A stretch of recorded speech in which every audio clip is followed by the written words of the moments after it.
નમસ્કાર, મંતવ્ય ન્યૂઝમાં આપનું સ્વાગત છે। આપ જોઈ રહ્યા છો સૌરાષ્ટ્ર સુરત। જામનગરની લોકસભા બેઠક પર 14 ઉમેદવારો હવે ચૂંટણીના જંગમાં જોવા મળશે। તો 14 ઉમેદવારોનું ચિત્ર સ્પષ્ટ થઈ ગયું છે।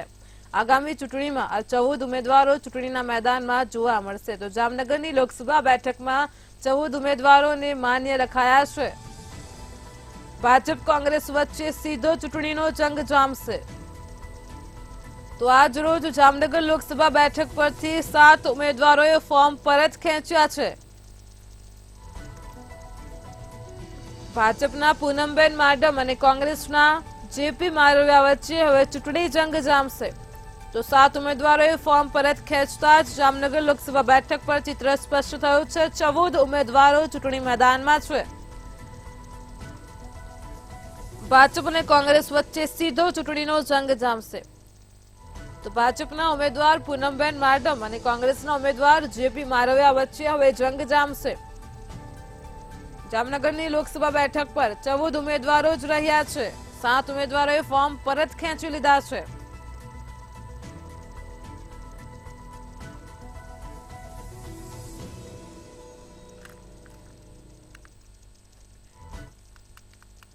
સુરત લોકસભા બેઠક પર ઇતિહાસ સર્જાયો છે। સુરતની લોકસભા બેઠક બિનહરીફ બની છે। તો અપક્ષ સહિત તમામ અન્ય ઉમેદવારોએ ઉમેદવારી પરત ખેંચી હતી। લોકસભા ચૂંટણીમાં સુરત બેઠકથી ભાજપનું ખાતું ખુલ્યું છે। ભાજપના ઉમેદવાર મુકેશ દલાલ બિનહરીફ વિજેતા બન્યા છે। બિનહરીફ થયા બાદ મુકેશ દલાલે જણાવ્યું અને તેમણે કહ્યું કે વડાપ્રધાનને તેમનો આભાર માન્યો છે।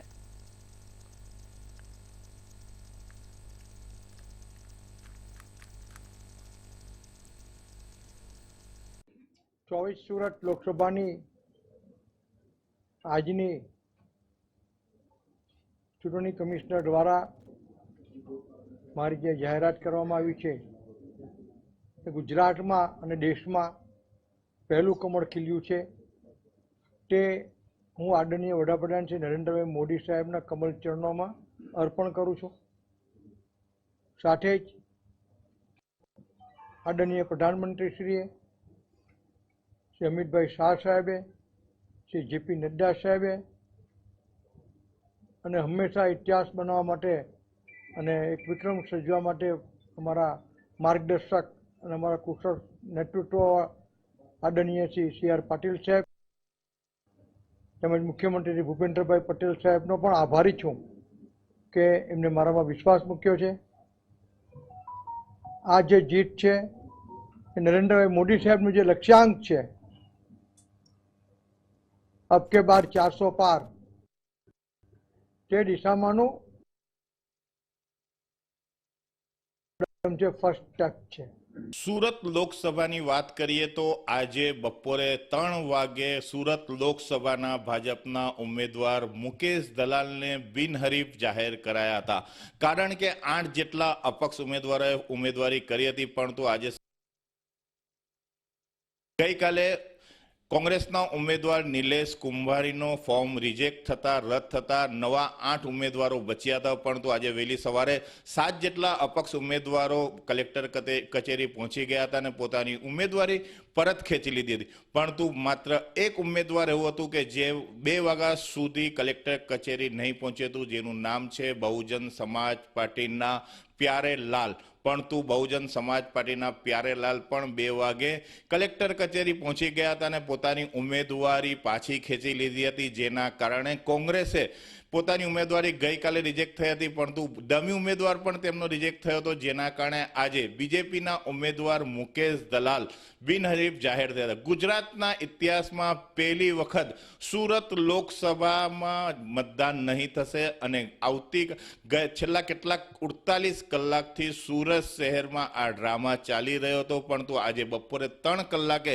તેનો અંત આવ્યો હતો। એનું કારણ એટલું જ હતું કે કોંગ્રેસે પોતાની ઉમેદવારી ભરવામાં નિષ્કાળજી અને ટેકેદારો તેમજ દરખાસ્ત સગ્ગા બનેવી અને ભાણીઓ અને પોતાનો ભાગીદાર એ ફરી ગયા કે પોતાની સહી નથી ટેકેદારોમાં, જેના કારણે કોંગ્રેસના ઉમેદવાર નિલેશ કુંભાણીની ઉમેદવારી ગઈકાલે રદ થઈ હતી. પરંતુ આજે જે અપક્ષ ઉમેદવાર 7 હતા અને એક બહુજન સમાજ પાર્ટીનો ઉમેદવાર હતો, તેઓએ પણ પોતાની ઉમેદવારી પરત ખેંચી લેતા સુરત કોંગ્રેસ મુક્ત બની ગઈ છે, પરંતુ હવે તો ઉમેદવાર મુક્ત પણ બની ગઈ છે. અને આ વખતે શહેર લોકસભાનો ઇલેક્શન પણ અહીં નહીં થશે, કારણ કે સુરતમાં પહેલેથી જ બિનહરીફ જાહેર થયા છે ભાજપના ઉમેદવાર મુકેશ દલાલ.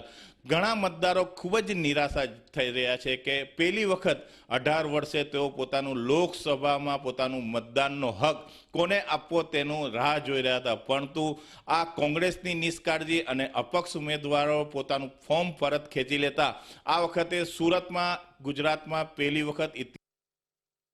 વખત કદાચ લોકસભાનું ઇલેક્શન પણ આ શહેરમાં નહીં થશે, કારણ કે મતદારો પણ ખૂબ જ નિરાશા જોવા મળી રહી છે કે આ શહેરમાં હવે લોકસભાની ચૂંટણી પણ નહીં થઈ. એના પહેલા જ બિનહરીફ જાહેર થતા મુકેશ દલાલને આજે ભાજપે ખૂબ જ ભવ્ય ઉજવણી ભાજપ કાર્યાલય ખાતે અને CR પાટીલ સાહેબની ઓફિસે ખૂબ ધામધૂમથી કરવામાં આવી હતી. કોંગ્રેસની નિષ્કાળજીના કારણે તેમજ કેટલાક અપક્ષોની નિષ્કાળજીના કારણે આ શહેરમાં આ વખતે લોકસભાની ચૂંટણી પણ નહીં થશે અને કેટલાક પોલિંગ એજન્ટો તથા ચૂંટણી અધિકારીઓને પણ આ વખતે લોકસભામાં પોતાની કામગીરી નહીં કરવા માટે સાહસ લીધો હતો, તે પણ હવે આરામ ફરમાવશે, કારણ કે આ વખતે બિનહરીફ જાહેર થતા મુકેશ દલાલ અને તેમની ટીમ ખૂબ ભવ્ય ઉજવણી કરવામાં આવી રહી છે. સુરત કોંગ્રેસ મુક્ત બની ગઈ છે, પરંતુ ભાજપે અપક્ષ મુક્ત પણ બનાવી દીધી છે તેવું સાબિત થઈ રહ્યું છે અને ગુજરાતના ઇતિહાસમાં પહેલી વખત લોકસભામાં બિનહરીફ જાહેર થયો છે. સુરત લોકસભા બેઠક પર છેલ્લા 2 દિવસથી ચાલી રહેલા રાજકીય ડ્રામા બાદ ભાજપ ઉમેદવાર મુકેશ દલાલ બિનહરીફ વિજયી થયા છે. અને ત્યારે ભાજપ પ્રદેશ પ્રમુખે જણાવ્યું કે PM મોદીને સુરતે પ્રથમ કમળ અર્પણ કર્યું. આવો જોઈએ વધુમાં શું કહ્યું. ઉમેદવારી પાછી ખેંચી લેવાને કારણે સુરત કલેક્ટર શ્રી દ્વારા શ્રી મુકેશભાઈ દલાલ જે 24 સુરત લોકસભાના ઉમેદવાર હતા એમને બિનહરીફ ચૂંટાયેલા જાહેર કર્યા છે. 400 પારનો ભારતીય જનતા પાર્ટીનો જે લક્ષ્યાંક છે એની આ પહેલી જીત છે. અમે આ જીત આદરણીય શ્રી નરેન્દ્રભાઈ મોદી સાહેબને અર્પણ કરીએ છીએ.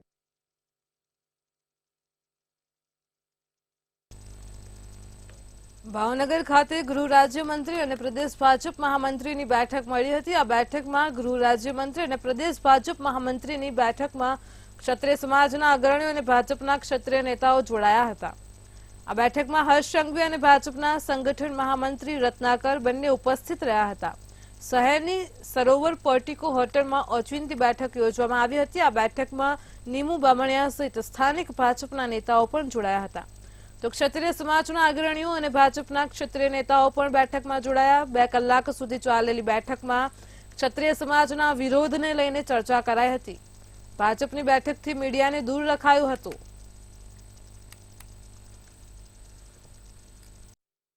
તે ચોક્કસ હવે ગુજરાતના લોકસભાની ચૂંટણીના જે દિવસો છે તે ગણતરીના બાકી રહ્યા છે. આ 15 દિવસ બાદ જ્યારે ગુજરાતની લોકસભા ચૂંટણી જ્યારે યોજાવાની છે ત્યારે ભાવનગર અને બોટાદ 15 લોકસભા ચૂંટણીની અંદર કહી શકાય કે હજી સુધી કોઈ પણ જાતના એવા પ્રચાર કે એવી જનસભાઓ નથી યોજાઈ. ત્યારે આજ વહેલી સવારે અચાનક જ ગુજરાતના ગૃહમંત્રી હર્ષ સંઘવી અને સંગઠન મંત્રી રત્નાકરજી અચાનક ભાવનગર આવી પહોંચ્યા હતા અને તેમને એક ખાનગી હોટલ સરોવર પોર્ટિકોમાં સંગઠનોના હોદ્દેદારો તેમજ સાંસદ અને ધારાસભ્યો સાથે બેઠક યોજી હતી. આ બેઠકની અંદર ભારતીબેન શિયાળ, જીતુભાઈ વાઘાણી તેમજ અન્ય જે ધારાસભ્યો છે ભાવનગરના તે હાજર રહ્યા હતા. તેમજ જે પાર્ટીના કાર્યકર્તાઓ છે, હોદ્દેદારો છે અને સંગઠનોના મંત્રી છે તે પણ હાજર રહ્યા હતા. આ તમામ બેઠક છે એક જાતની ગોપનીય બેઠક રાખવામાં આવી હતી. બંધ દરવાજે ચર્ચાઓ કરવામાં આવી હતી, પરંતુ જે રીતના બંધ દરવાજા અંદર ચર્ચા થઈ છે તેને લઈને ક્યાંક ને ક્યાંક ચર્ચાનો વિષય બન્યો છે. કારણ કે એક તરફ કહી શકાય કે લોકસભાની ચૂંટણીને હવે 15 દિવસની વાર છે, ત્યારે કોઈ પણ જાતનો જે ચૂંટણી પ્રચારનો માહોલ છે તે માહોલ હજી સુધી જોવા નથી મળ્યો. ત્યારે બીજી તરફ જે રીતના ક્ષત્રિય સમાજનું આંદોલન છે તે ક્યાંક ને ક્યાંક કહી શકાય કે ભાજપની અંદર તેને લઈને પણ ચર્ચા વિચારણા છે. બીજી તરફ એવી પણ ચર્ચા સામે આવી છે કે ભાવનગરમાં પાર્ટીની અંદરની જે કહી શકાય કે મંદુક છે, અનેક કાર્યકર્તાઓ છે, હોદ્દેદારો છે, તેમને કહી શકાય કે કોઈને કોઈ રીતના મંદુક હોય, જેને લઈને પણ અનેક વિવાદો છે તે ઊભા થયા છે. પરંતુ આ વિવાદો બહાર હજી સુધી નથી આવ્યા, જેને લઈને આ જે હર્ષ સંઘવી અને સંગઠન મંત્રી છે તે બંને ભાવનગર આવી પહોંચ્યા હતા. પરંતુ બંધ દરવાજા પાછળ જે બેઠક યોજાઈ તે કોઈને નિર્ણય લેવા માટે યોજાઈ હશે, અથવા તો આ બેઠક યોજાઈ તે આવનારા કોઈ મોટો નિર્ણય બહાર આવે તેવી પણ સંભાવના છે. હાલ તો સમગ્ર તેને મીડિયાથી દૂર રાખવામાં આવી હતી. તેમજ જ્યારે આ બેઠક 2 કલાક બાદ પૂર્ણ થઈ, તરત જ રત્નાકરજી અને હર્ષ સંઘવી ગાડીમાં બેસીને એરપોર્ટ જવા રવાના થઈ ગયા હતા. મીડિયા સમક્ષ કોઈ પણ જાતની તેમને પ્રતિક્રિયા પણ નથી આપી. જોવાનું રહ્યું કે આ બેઠક જે છે તે કયા મુદ્દે કરવામાં આવી હતી, આ બેઠકની કોઈ ચર્ચા છે તે બહાર આવશે કે નહીં, અથવા તો બેઠકમાં કોઈ નિર્ણય થયો છે તો નિર્ણય ક્યારે બહાર આવશે, લોકોને ક્યારે ખબર પડશે કે બેઠક યોજાણી હતી, 2 કલાક ચર્ચા થઈ, તે ચર્ચા શું થઈ હશે અને આ ચર્ચા બાદ શું નિર્ણય લેવાનો છે. જી, આજે ઉમેદવારી ફોર્મ ખેંચવાનો છેલ્લો દિવસ હતો અને ત્યારે રાજકોટ જિલ્લા કલેક્ટર પ્રભવ જોશીની પ્રેસ કોન્ફરન્સથી જાણકારી આપી હતી. રાજકોટ લોકસભામાં કુલ 9 ઉમેદવારો મેદાનમાં છે. રાજકોટમાં ભાજપના પરસોત્તમ રૂપાલા અને કોંગ્રેસના પરેશ ધાનાણી વચ્ચે સીધી ટક્કર જોવા મળશે.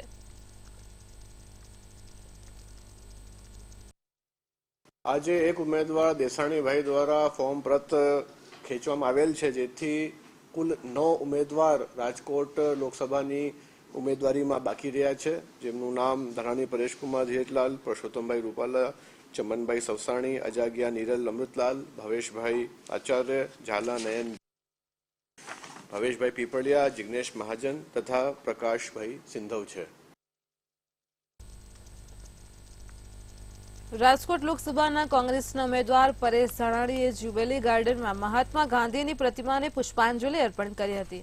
ત્યારબાદ પદયાત્રા શરૂ કરી હતી, જેમાં સ્થાનિક કોંગ્રેસના નેતાઓ અને સમર્થકો હાજર રહ્યા હતા.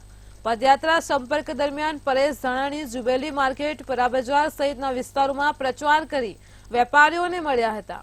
રાજકોટ કોંગ્રેસના ઉમેદવાર પરેશ ધાનાણીએ આક્ષેપ કરતા કહ્યું છે કે રાજકોટ શહેરે અનેક મુખ્યમંત્રી આપ્યા, પરંતુ ઉદ્યોગોનો વિકાસ નથી થયો.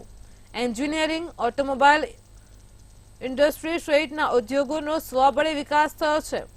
સરકાર તરફથી જે પ્રોત્સાહન મળવું જોઈએ તે મળ્યું નથી. લોકો એવી સરકારને પસંદ કરશે જે ઉદ્યોગો માટે ઢાળ આપશે.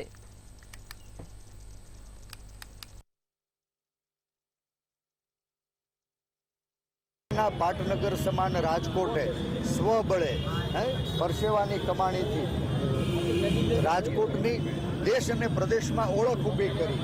રાજકોટના કેટલાય મધ્યમવર્ગી પરિવારોએ પોતાની મૂડીથી રાજકોટના પાદરમાં પાયો નાખી અને એ સબમર્સિબલ પંપનો ઉદ્યોગ હોય, ફાઉન્ડરી ઉદ્યોગ હોય, ઓટોમોબાઈલ ઉદ્યોગ હોય, ગોલ્ડ જ્વેલરી અને ઇમિટેશનનો ઉદ્યોગ હોય, એ દેશ અને પ્રદેશમાં એની ઓળખ આ ઉદ્યોગથી થઈ. વેપાર ધંધા ઉદ્યોગ ફૂલા ફાયલા તો ભૂતકાળમાં મારા યુવાનોને રોજગાર પ્રાપ્ત થયા.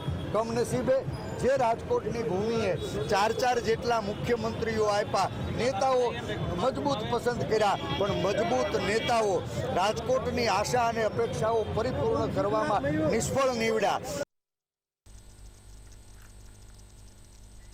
જામનગરમાં લોકસભાની ચૂંટણીને અનુલક્ષીને ભાજપ દ્વારા 2 વિધાનસભા બેઠક મુજબના મધ્યસ્થ કાર્યાલય ખુલ્લા મૂકવામાં આવ્યા હતા, અને જેમાં જામનગર લોકસભા બેઠકના ભાજપના ઉમેદવાર પૂનમબેન માડમ, ધારાસભ્ય દિવ્યેશ અકબરી, રીવાબા જાડેજા સહિત સ્થાનિક લોકો મોટી સંખ્યામાં ઉપસ્થિત રહ્યા હતા. જ્યારે આ અવસરે 100 જેટલા લોકો અન્ય પક્ષપાતથી ભાજપમાં જોડાયા છે અને મોદી સરકારના સમર્થનમાં મતદાન કરવા અપીલ કરવામાં આવી હતી. જામનગર લોકસભા બેઠકના ભાજપના ઉમેદવાર પૂનમબેન માડમને જંગી લીડ જીતાડવા સાથે કાર્યકરોએ સંકલ્પ કર્યો હતો.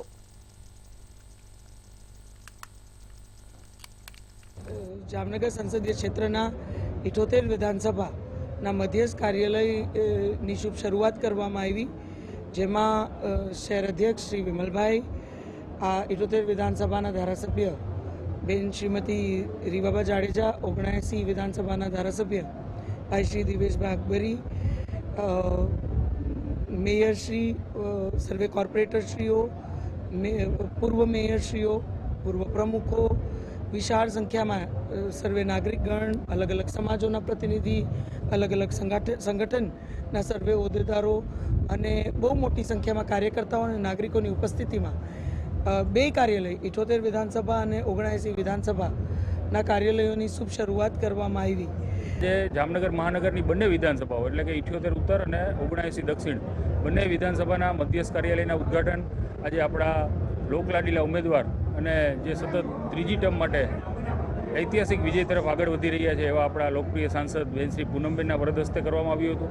આ તબક્કે બંને કાર્યાલયોના ઉદ્ઘાટનમાં બંને ધારાસભ્ય શ્રી દિવ્યેશભાઈ, રીવાબા, કોર્પોરેશનના 5 પદાધિકારીઓ, મેયરશ્રી, ડેપ્યુટી મેયરશ્રી, સ્ટેન્ડિંગ કમિટી ચેરમેન, નેતા અને દંડક, આ ઉપરાંત પૂર્વ અધ્યક્ષશ્રીઓ, પૂર્વ મેયરશ્રીઓ, પૂર્વ ધારાસભ્યશ્રીઓ, તમામ કોર્પોરેટર મિત્રો, અમારા સાથી ત્રણેય મહામંત્રી પ્રકાશભાઈ, વિજયસિંહભાઈ, મેરામણભાઈ અને 78 અને 79 વિધાનસભાના ઇન્ચાર્જ અને પ્રભારી એવા ધર્મરાજભાઈ, સુરેશભાઈ વસરા, સૌ મોટી સંખ્યામાં બોર્ડના કાર્યકર્તાઓ, સંગઠનના ચૂંટાયેલા લોકો, તમામ પ્રકારના કાર્યકર્તાઓ ઉપસ્થિત રહ્યા હતા. અમરેલીમાં ગઈકાલે ફોર્મ ચકાસણી બાદ કુલ 9 ફોર્મ માન્ય રહ્યા હતા અને ત્યારે આજે ફોર્મ ખેંચવાના અંતિમ દિવસે અમરેલીમાં એક ઉમેદવારી પત્રક ખેંચાયું છે અને 8 ઉમેદવારો હવે મેદાને રહ્યા છે. તો અમરેલી લોકસભાની ચૂંટણીમાં ફાઇનલ ચિત્ર સ્પષ્ટ થઈ ગયું છે અને કુલ 8 ઉમેદવારો મેદાનમાં રહ્યા છે.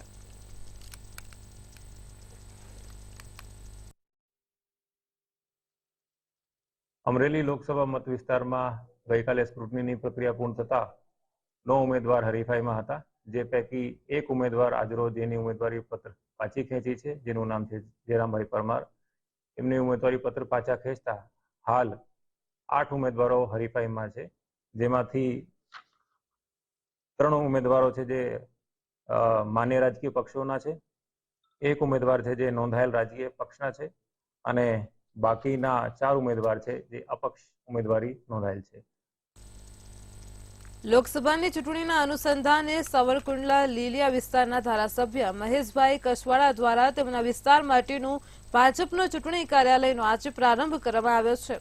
તો સાવરકુંડલા લીલિયા વિસ્તારના કાર્યકર્તાઓ, હોદ્દેદારો મોટી સંખ્યામાં તેમાં ઉપસ્થિત રહ્યા હતા. હનુમાન ચાલીસાના પાઠ અને સત્યનારાયણની કથાનું પણ આયોજન કરાયું હતું. ચૂંટણી કાર્યાલયની વ્યવસ્થા માટે આ કાર્યાલય આજથી ખુલ્લું મૂકવામાં આવ્યું છે.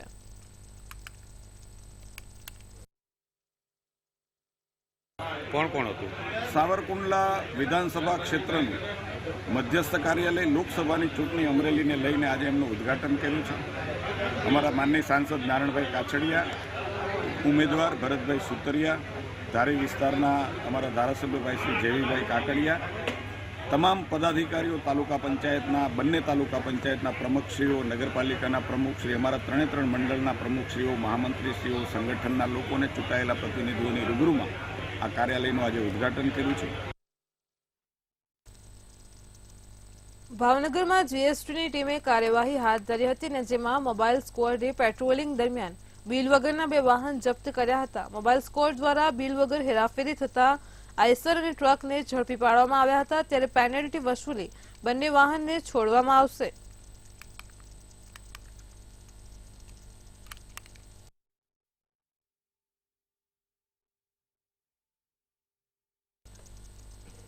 ગિરનાર પર પ્લાસ્ટિક અને ગંદકી મુદ્દે હાઈકોર્ટમાં પીઆઈએલ થયા બાદ તંત્ર દ્વારા પ્લાસ્ટિક અટકાવવા અનેક પ્રયત્નો કરવામાં આવી રહ્યા છે અને ત્યારે ઇકો સેન્સિટિવ ઝોનમાં સમાવેશ થતા 26 જેટલા ગામોમાં પ્લાસ્ટિક પર પ્રતિબંધ મૂકવામાં આવ્યું છે.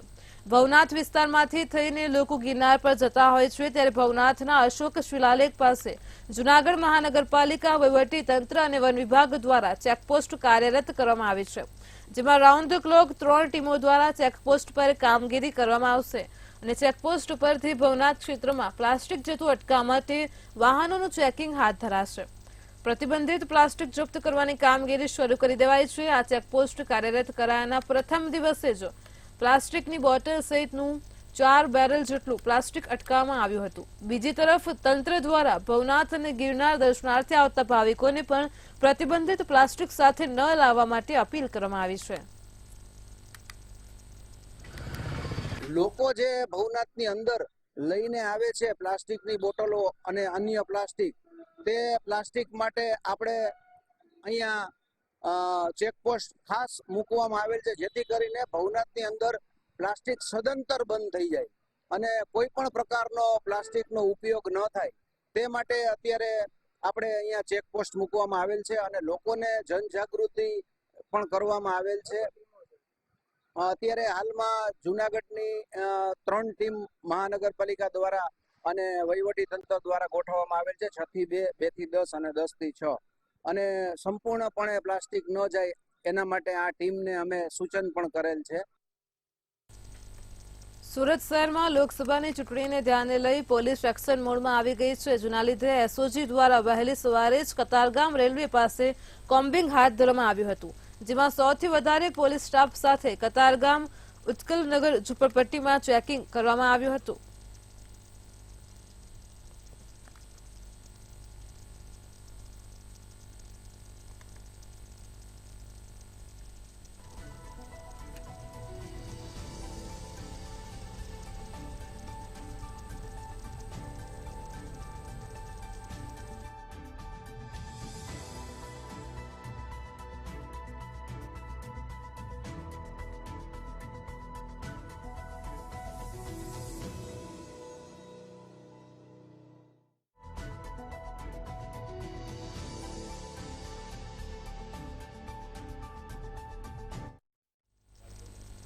જૂનાગઢની બેઠક પર ઉમેદવારોનું ચિત્ર સ્પષ્ટ થઈ ગયું છે. તો ભાજપ અને કોંગ્રેસમાં થઈને 11 ઉમેદવારો હવે ચૂંટણીના મેદાનમાં છે. તો જૂનાગઢની લોકસભા બેઠક પર આજ રોજ હવે ઉમેદવારોનું ચિત્ર સ્પષ્ટ થયું છે. ભાજપ કોંગ્રેસ સહિતના 11 ઉમેદવારો ચૂંટણી મેદાને છે. તો આજે ફોર્મ પરત ખેંચવાનો છેલ્લો દિવસ હતો. અપક્ષના 4 ઉમેદવારોએ ફોર્મ પરત ખેંચ્યા છે. તો જૂનાગઢની બેઠક ઉપરથી અપક્ષના 4 ઉમેદવારોએ ફોર્મ પરત ખેંચતા જ હવે અન્ય ઉમેદવારોનું ચિત્ર સ્પષ્ટ થયું છે. ભાજપ કોંગ્રેસ સહિતના 11 ઉમેદવારો ચૂંટણી મેદાને છે. આજરોજ ફોર્મ પરત ખેંચવાનો છેલ્લો દિવસ હતો. તો જૂનાગઢની બેઠક પર ઉમેદવારોનું ચિત્ર સ્પષ્ટ થયું છે.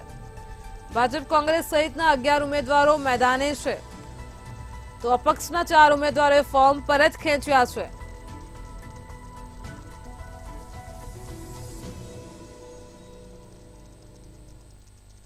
જૂનાગઢની બેઠકમાં ભાજપ કોંગ્રેસ સહિતના 11 ઉમેદવારો વચ્ચે હવે ચૂંટણીનો જંગ જામશે. આજરોજ જ્યારે ફોર્મ પરત ખેંચવાનો છેલ્લો દિવસ હતો ત્યારે જૂનાગઢની બેઠક ઉપરથી અપક્ષના 4 ઉમેદવારોએ ફોર્મ પરત ખેંચ્યા. તો હવે ભાજપ અને કોંગ્રેસ સહિતના 11 ઉમેદવારો ચૂંટણી મેદાને છે. તો જૂનાગઢની બેઠક ઉપર ચૂંટણીનો ભારે ભરખમ જંગ જામશે. ઉમેદવારોનું ચિત્ર સ્પષ્ટ થઈ ગયું છે. ભાજપ કોંગ્રેસ સહિતના 11 ઉમેદવારો ચૂંટણી મેદાને છે.